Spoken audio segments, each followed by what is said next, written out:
إن الحمد لله نحمده ونستعينه ونستغفره ونعوذ بالله من شرور أنفسنا ومن سيئات أعمالنا من يهده الله فلا مضل له ومن يضلل فلا هادي له وأشهد أن لا إله إلا الله وحده لا شريك له وأشهد أن محمدا عبده ورسوله اللهم صل على محمد وعلى آل محمد كما صليت على إبراهيم وعلى آل إبراهيم إنك حميد مجيد اللهم بارك على محمد وعلى آل محمد كما باركت على إبراهيم وعلى آل إبراهيم إنك حميد مجيد من يطع الله ورسوله فقد رشد واهتدى ومن يعص الله ورسوله فقد ضل وغوى أما بعد فإن خير الحديث كتاب الله خير الهدي هدي محمد صلى الله عليه وسلم وشر الأمور محدثاتها وكل محدثة بدعة وكل بدعة ضلالة وكل ضلالة في النار قد قال الله سبحانه وتعالى في القرآن المجيد والفرقان الحميد أعوذ بالله من الشيطان الرجيم بسم الله الرحمن الرحيم ظهر الفساد في البر والبحر بما كسبت أيدي الناس وعن عبد الله بن عمر رضي الله تعالى عنه فقال قال علينا رسول الله صلى الله عليه وسلم يوما فقال يا معشر المهاجرين خمس إذا ابتليتم بهن أن تدركوهن وأعوذ بالله أن تدركوهن إذا لم تظهر الفاحشة في قوم قط حتى يعلنوا بها رواه ابن ماجه رب اشرح لي صدري ويسر لي أمري واحلل عقدة من لساني يفقهوا قولي رب زدني علما رب زدني علما اللهم رب زدني علما اللهم إني أسألك علما نافعا وإني أعوذ بك من علم لا ينفع وزدني علما رب يسر ولا تعسر وتمم بالخير وبك نستعين صدق الله العظيم وصدق رسوله النبي الكريم ولا ذلك لمن الشاهدين والشاكرين والحمد لله رب العالمين. صحیح مسلم کی روایت ہے، اس حدیث کے راوی سیدنا حذیفہ بن یمان رضی اللہ تعالی عنہ ہے. یہ حدیث صحیح مسلم کے کتاب الفتن اشراط الساعہ اس باب کے اندر موجود ہے، اور حدیث کا نمبر 2891 ہے۔ سیدنا حذیفہ بن یمان رضی اللہ تعالی عنہ فرماتے ہیں، قام فینا رسول اللہ صلی اللہ علیہ وسلم، ایک دن رسول اللہ صلی اللہ علیہ وآلہ وسلم ہم میں کھڑے ہوئے، فخطب بعد صلاۃ الفجر، اور ہمیں خطبہ ارشاد فرمایا فجر کی نماز کے بعد۔ یہ نبی علیہ الصلوۃ والسلام کی زندگی کا اتنا طویل خطبہ تھا، اتنا طویل خطبہ تھا۔ حذیفہ بن یمان رضی اللہ تعالیٰ عنہ فرماتے ہیں، نبی علیہ الصلوۃ والسلام خطبہ دیتے رہے، کرتے رہے، قیامت کی ہولناکیاں، قیامت کی نشانیاں، فتنوں کی آمد، کا اٹھ جانا، وہاں کا فوت ہو جانا، یہ باتیں اللہ کے رسول کرتے رہے۔ اتنا طویل خطبہ دیا۔ حضرت حذیفہ بن یمان رضی اللہ تعالیٰ عنہ فرماتے ہیں، حتی اذا جاءت الصلاۃ الظہر، زندگی کا اتنا طویل خطبہ فجر کی نماز سے شروع ہوا تاکہ ظہر کی نماز کا وقت آ گیا۔ فصلی رسول اللہ صلی اللہ علیہ وآلہ وسلم، نبی علیہ الصلوۃ والسلام نے نماز پڑھائی۔ ثم قام وخطب، نبی علیہ الصلوۃ والسلام نماز کی تکمیل کے بعد اسی انداز کے ساتھ کھڑے ہوئے جس طرح آپ فجر کی نماز کے بعد کھڑے ہوئے۔ آپ نے پھر خطبہ شروع کر دیا، پھر اتنی طوالت انداز کے اندر نبی علیہ الصلوۃ والسلام نے ہمیں فتنوں کے بارے میں آگاہی فرمائی۔ حتی اذا جاءت صلاۃ العصر، یہاں تک کہ عصر کی نماز کا وقت ہو گیا۔ فجر کی نماز سے خطبہ شروع ہوا، ظہر کی نماز ہو گئی، خطبہ جاری ہے۔ پڑھانے کے بعد نبی علیہ الصلوۃ والسلام نے دوبارہ خطبہ ارشاد فرمایا، کی نماز ہو گئی۔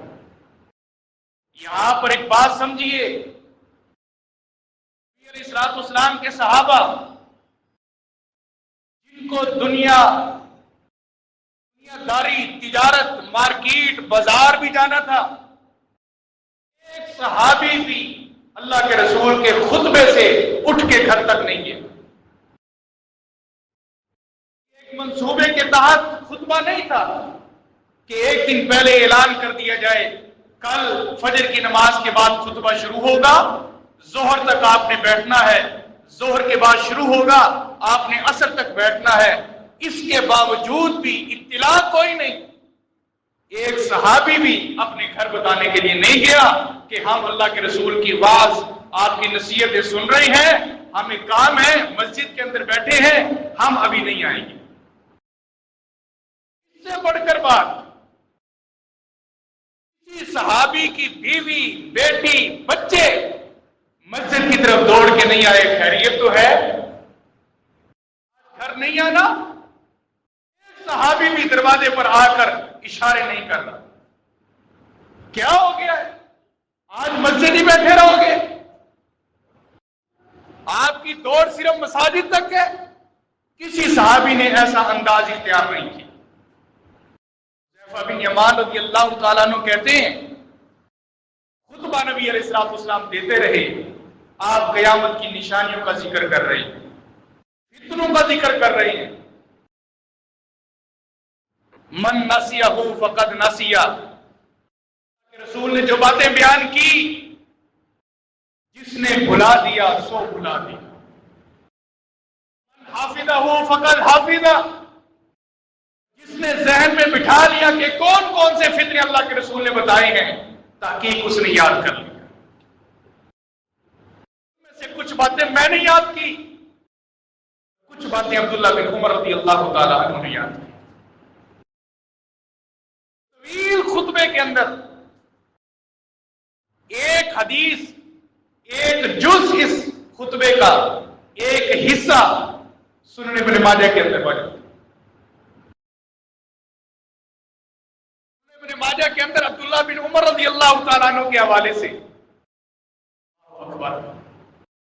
علیہ السلام نے، عبداللہ بن عمر رضی اللہ تعالیٰ عنہ فرماتے ہیں، یہ بھی ابن ماجہ کے اندر کتاب الفتن کے اندر موجود ہے، علینا رسول اللہ صلی اللہ علیہ وسلم یومن، اسی خطبے کا ایک حصہ ہے جو عبداللہ بن عمر بیان کر رہے ہیں۔ نبی علیہ السلام ہماری طرف متوجہ ہوئے، ان میں سے ایک دن تھا، تخصیص نہیں کی کہ کون سا دن تھا،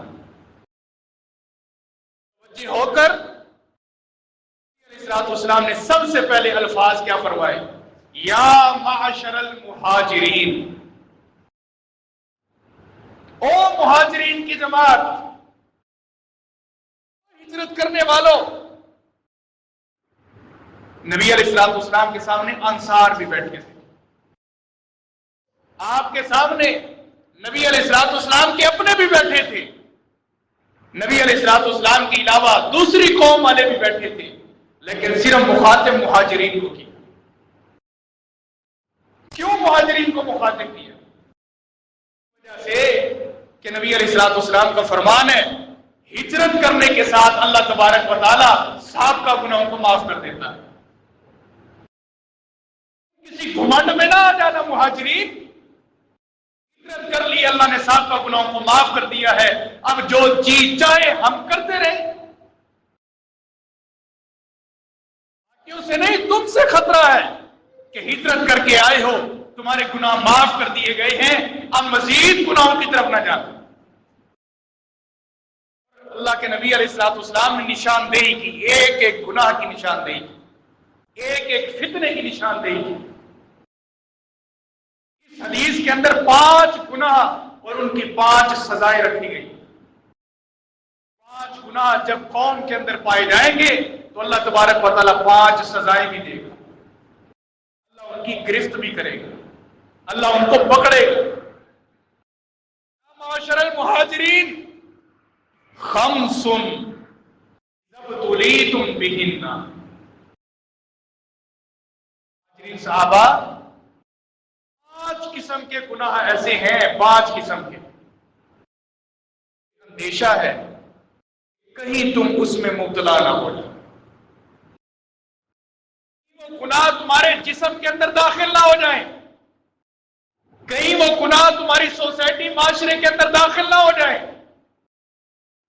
پھر نبی علیہ السلام نے فرمایا، دعا کی، اعوذ باللہ، اللہ کی پناہ، تدرکوہن، میں اللہ سے تمہارے حق میں پناہ چاہتا ہوں کہ تم اس میں مبتلا نہ ہو۔ نبی علیہ السلام نے ساتھ دعا بھی کی۔ سب سے پہلا گناہ، اذا لم تظہر الفاحشۃ فی قوم قط،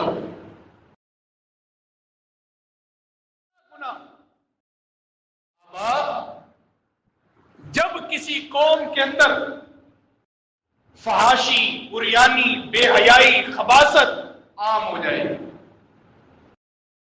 عام ہوگی،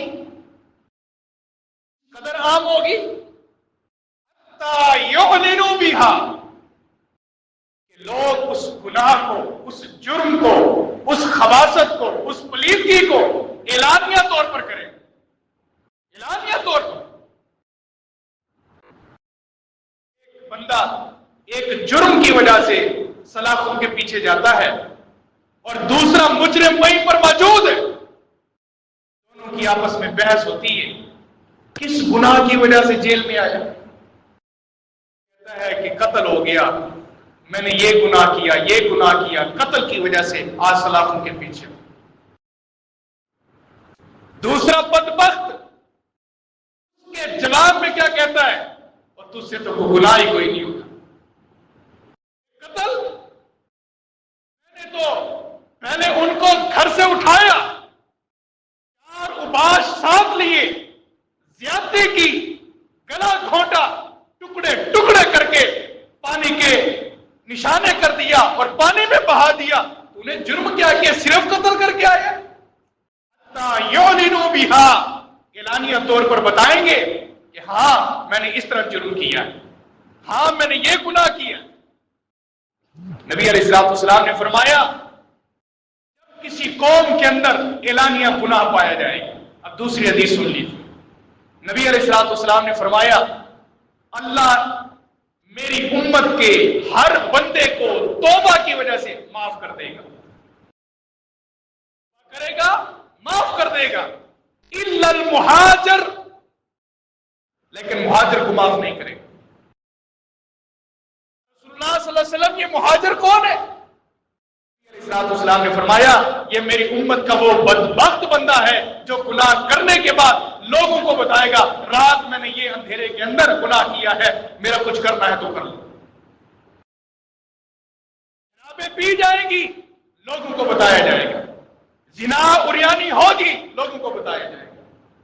اعلانیہ طور پر اللہ تبارک و تعالی ایسے بدبخت کو معاف نہیں کرے گا جب تک کہ وہ گناہ نہ چھوڑ دے اور سچی پکی اللہ سے توبہ نہ کرے. اسلام نے فرمایا میری قوم کے اندر اعلانیہ گناہ ہوگا، اعلانیہ. اور اللہ اکبر، کس معاشرے کے اندر اللہ کے نبی یہ خطبہ دے رہی ہیں؟ کس معاشرے کے اندر؟ اس معاشرے کے اندر جس کی میں ایک جھلک آپ کے سامنے رکھوں. صحابی اللہ کے رسول کے پاس نسائی ابو داؤد کے اندر حدیث طاہرنی یا رسول، مجھے پاک کر دیجیے، مجھے پاک کیجیے. اسلام نے فرمایا کیا ہوا؟ گناہ ہو. اسلام نے سیدنا بلال کو حکم دیا عصر کی نماز کا وقت ہو گیا، اذان دو، نماز پڑھو. اذان ہو گئی، نماز پڑھ لی گئی. وہ دوبارہ آئے، رسول پاک کیجئے، ہو گیا ہے. نبی علیہ السلام نے فرمایا کیا ہو؟ گناہ کا اندازہ لگائیے. جس معاشرے کے اندر اللہ کے نبی اعلانیہ گناہ کی طرف نشاندہی کر رہے ہیں، گناہ کا اندازہ لگائیے. اللہ کے رسول سبزی فروش کے پاس گیا، سبزی لینے کے لیے. سبزی فروخت کرنے والی ایک عورت تھی. ایک عورت دکان لگا کر بیٹھی ہوئی تھی مدینہ کی گلیوں میں.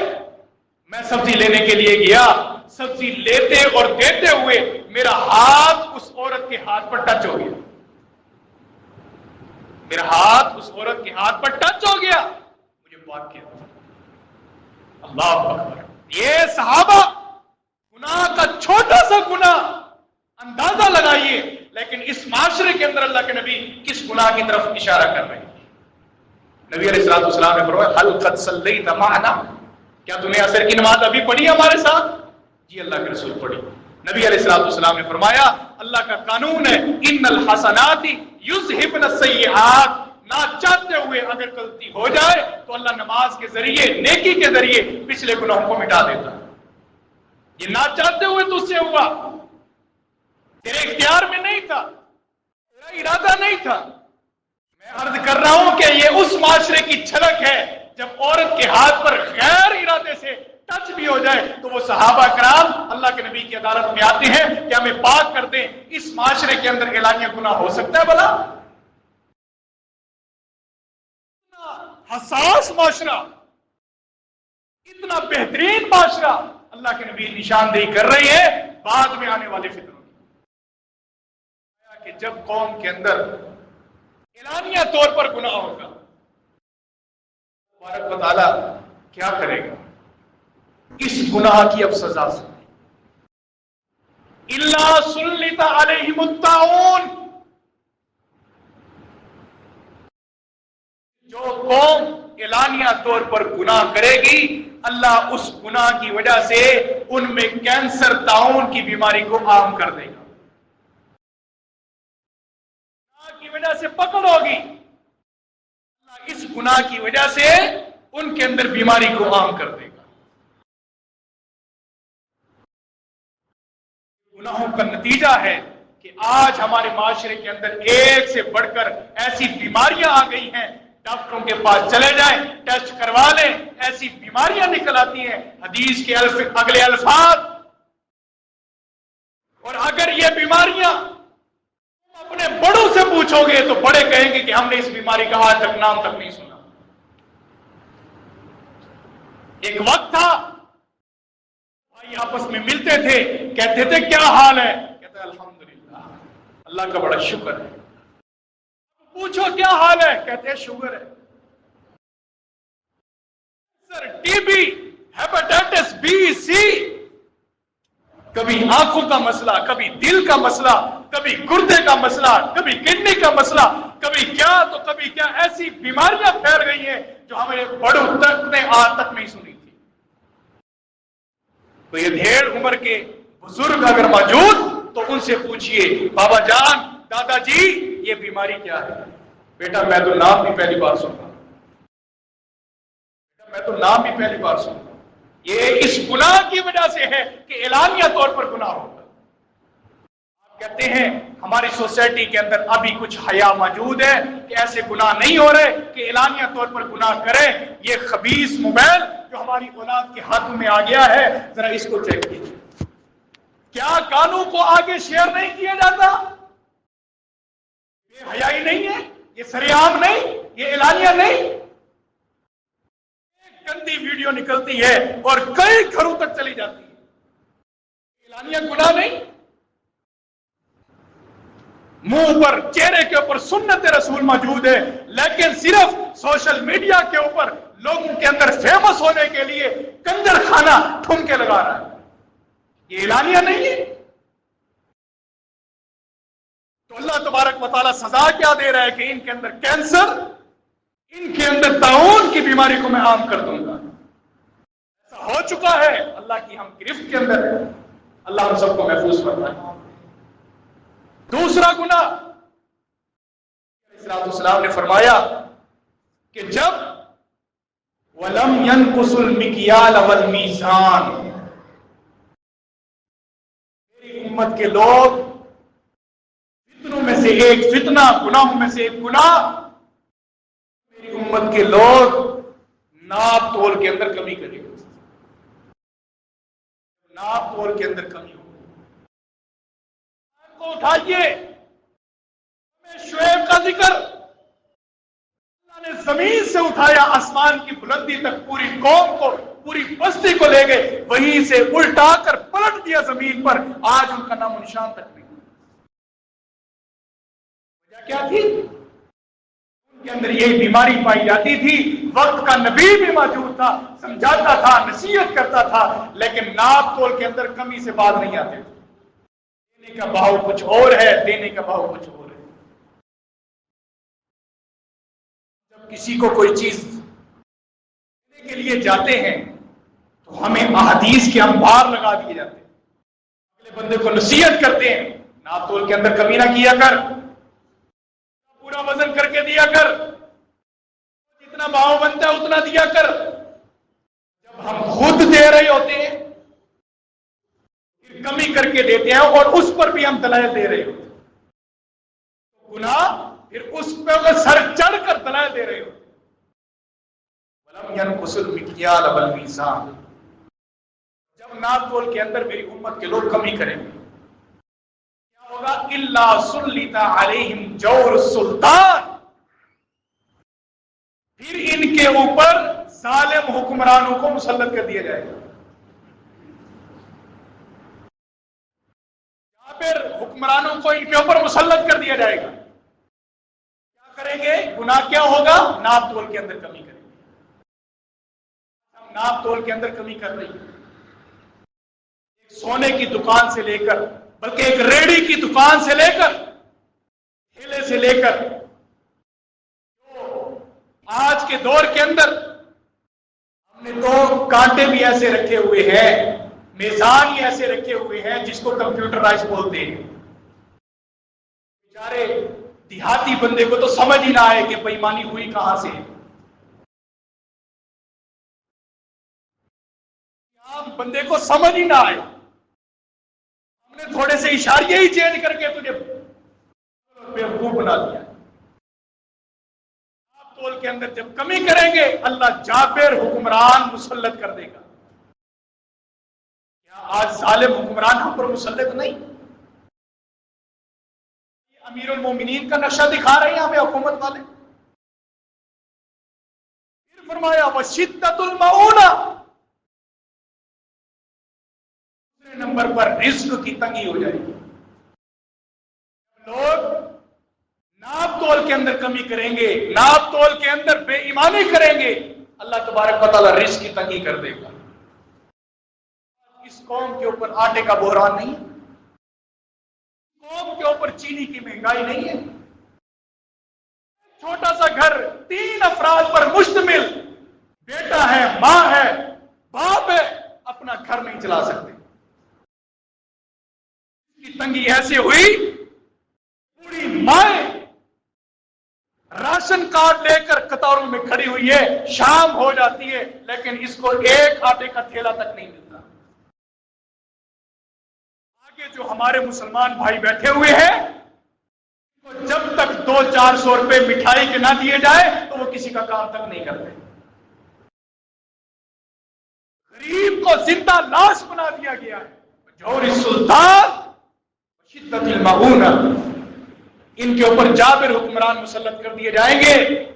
اور دوسرا رزق کی تنگی ہو جائے گی، نوالوں کے لیے ترسیں گے. ایک وقت کی ہوگی تو دوسرے وقت کی نہیں ہوگی. فکر کے اندر ڈیلی کے اخبار اٹھائیے، اخباروں کے اندر کبھی کسی باپ نے 4 بچوں کو قتل کر کے خودکشی کر کے موت کی گھاٹ اتر گیا. وجہ کیا ہے؟ میں بچوں کو پورا نہیں کر سکتا. اس کو پنکھے کے ساتھ پھندا باندھ کر موت کے ٹھکانے لگ گیا. 6 بچے ہیں، 1 بیوی ہے، ماں باپ ہیں، ان کی دوائیاں پوری کروں، ان کے راشن پورے کروں، ان کے گھر کو پیٹ پالوں، ان کی فیسیں پوری کروں، گھر کا کرایہ دوں، بجلی کا بل دوں، کہاں جاؤں؟ کچھ برداشت نہیں کر سکتا. بہتر فیصلہ میرا یہ ہے کہ میں مر ہی جاتا ہوں. تنگیاں نہیں ہے. کیا ہے وجہ؟ گناہوں کی طرف دیکھیے. وَلَمْ يَنْقُرْ الْمِكْيَالَ وَالْمِيزَانَ، ناپ تول کے اندر کمی کرتے ہیں. کی کمی جب ہمارے ذہن میں بیٹھتی ہے تو ہم یہ سوچتے ہیں کہ یہ بڑے پیمانے پر گناہ ہوتا ہوگا، بڑے پیمانے پر لوگ بے ایمانی کرتے ہوں گے اور وہ میزانوں کے اندر توڑ پھوڑ کر کے ان کے اندر کمی کوتاہی کرتے ہوں گے، چھوٹے پیمانے پر نہیں ہوتا. بھائی جس کا داں لگ رہا ہے وہ معاف نہیں کرنا، چاہے چھوٹا ہے چاہے بڑا ہے، اللہ کی نگاہ کے اندر مجرم ہی ہے. چاہے تھوڑا کر رہا ہے چاہے زیادہ کر رہا ہے، اللہ کی نگاہ کے اندر وہ مجرم. اپنے ناپ تول کا معاملہ ٹھیک کر لیں، اللہ تبارک و تعالی یہ رزق کی تنگیاں دور کر دے گا. تیسرے نمبر پر گناہ. علیہ السلام نے فرمایا وَلَمْ يَمْنَعُوا الزَّكَاةَ مِنْ أَمْوَالِهِمْ. یہی میری امت کے لوگ، اللہ نے قرآن میں جگہ جگہ فرمایا کہ اپنے مالوں کی زکات دو، اپنے مالوں کی زکات نکالو. یہی لوگ ایک وقت آئے گا کہ زکات دینا چھوڑ دیں گے. زکات لینے کے لیے کوئی جائے گا لیکن دینے والا نظر نہیں آئے گا، دینے والا کوئی نظر نہیں آئے گا. آج یہ فتنہ بھی ہم نے نہیں دیکھا؟ ہمارے معاشرے کے اندر جن کو اللہ نے نوازا ہے، جن کو اللہ نے دیا ہے، جھولیاں بھر بھر کر اللہ نے رجایا ہے، سیر کر دیا ہے، ان کے پاس ان کے دروازے پر اگر صاحب کے بعد کوئی بیوہ یا یتیم چلی جائے دھکے دے کر بھگا دیا جاتا ہے، دے کر بھگا دیا جاتا ہے. تجھے میرے گھر کا ایڈریس کس نے دیا ہے؟ گھر تک تجھے رسائی کیسے ہوئی ہے؟ ہمت کیسے ہوئی کہ میرے گھر پر آ کر میرے گیٹ کو بجائے ڈسٹرب کرے؟ زکات تو کہاں دینی تھی، اس کی عزت کو بھی ذلیل کر کے وہاں سے نکال دیا۔ کئی لوگ اللہ نے نوازا ہے وہ کچھ نیکی اس انداز کے ساتھ کرتے ہیں، اللہ معاف فرمائے، اللہ ہم سب کو محفوظ فرمائے، نیکی اس انداز کے ساتھ کرتے ہیں کہ زکات دینے کی جب باری آتی ہے ساتھ کرائے کا ایک کیمرے مین بھی رکھا ہوتا ہے، بی بی کو 2000 دوں گا تصویر بنا لینا۔ آج ہم نے زکات کی مد میں چاول چلانے ہیں، پیچھے کھڑا ہو کر ساری ویڈیو بنا دینا تاکہ سب کو بتایا جائے۔ بھائی اللہ کے لیے دے، ارادہ تیرا جو بھی ہو، لیکن جب سوشل میڈیا پر تیری یہ ویڈیو چلی گئی ہے تو اس کا ارادہ یہ نہیں کہ میں نے اللہ کے لیے کیا، سوشل میڈیا کے لیے کیا، یہ لوگوں کی واہ واہ لینے کے لیے کیا ہے۔ وَلَمْ يَمْنَعُوا الزَّكَاةَ مِنْ أَمْوَالِهِمْ، میری قوم کے لوگوں میں تیسرا گناہ، جب یہ زکات دینا چھوڑ دیں گے، زکات دینا چھوڑ دیں گے، عشر کی باری آتی ہے، مسائل اس طرح پوچھتے ہیں کہ جو ہم نے پانی لگایا ہے وہ پہلے زکات عشر نکالنا ہے یا بعد میں نکالنا ہے، یہ سارا خرچہ نکال کے کرنا ہے یا پہلے کرنا ہے، مسائل اس طرح پوچھتے ہیں کہ گویا کہ ایک ایک آنا بھی گھر نہیں رکھنا بلکہ عشر کو دینا ہے۔ دینے کی باری آتی ہے، بندہ جاتا ہے کہتے ہیں جی فلانے کو دے دیا ہے، کسی کو نہیں ہوتا، فلانے کو دے دیا ہے، صرف اس کو جھوٹ بول کر روانہ کر دیا، دے دیا ہم نے عشر دے دیے تھے، سزا کیا ملے گی؟ اللہ تبارک و تعالیٰ الا منع علیہم القطر، آسمان کی بارش رک جائے، جب زکات دینا چھوڑ دو گے، عشر نہیں نکالو گے، صدقہ نہیں نکالو گے، اللہ تبارک و تعالیٰ بارش روک دے گا۔ کہیں گے اگر زکات نہیں دی جا رہی تو یہ بارشیں بھی تو ہو رہی ہیں، کل بھی بارش ہوئی اور اچھی خاصی بارش ہوئی، گرمی کی شدت ختم ہوئی، حدیث کے الفاظ وَلَوْلَا الْبَهَائِمُ يُمْطَرُ، خوبصورت نیک اعمال کو نہ دیکھ، نیکیوں کی طرف دھیان نہ کر، رات دی ہے اس وجہ سے بارش ہوئی ہے، نہیں، حدیث کے الفاظ فرمایا اگر زمین پر چرند پرند درند حشرات الارض کیڑے مکوڑے چوپائے نہ ہوتے، اللہ آسمان سے بوند کا ایک قطرہ بھی نہ گرا۔ تیرے میرے زکات ادا کرنے کے ساتھ بارش نہیں ہو رہی، اللہ جانوروں پر ترس کھا رہا ہے، دلوں کے اندر جو الارض ہے اس پر اللہ تبارک و تعالیٰ ترس کھا کر یہ بارش برسا رہا ہے۔ ہماری نیکیاں ایسی نہیں ہیں کہ اللہ بارش برسائے،